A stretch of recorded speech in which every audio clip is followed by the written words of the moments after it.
Canadians grapple with this difficult topic. Some parents may be wondering how to broach the subject of racism with their kids. Well, one parenting writer says she believes the current events should be used as a teaching moment for families.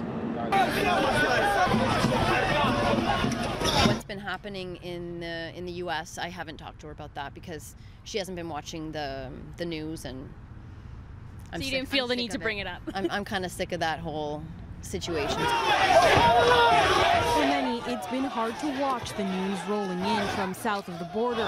White supremacists rallying in Charlottesville, a man allegedly plowing his car into a crowd of counter-protesters, killing one person.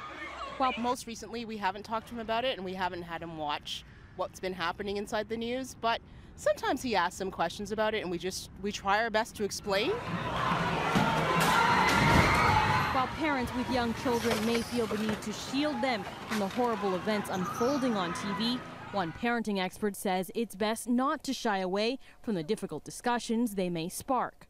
It looks like there's a resurgence, unfortunately, of racism, neo-Nazis, white nationalism, and the kids are going to hear about it, and it's best that they hear about it from their parents, who will give them not only the parental set of values that exist within the household, but also some of the tools that kids can use to navigate through the world that we're living in.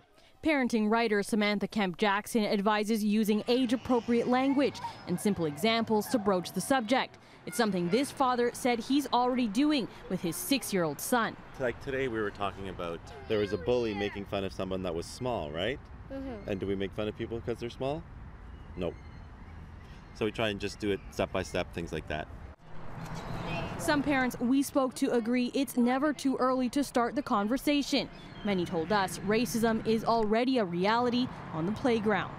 Would you say your son's experienced racism? Absolutely. Absolutely. He knows it. He's gone out. Other children call him certain names, and so he comes home. It's upsetting to him.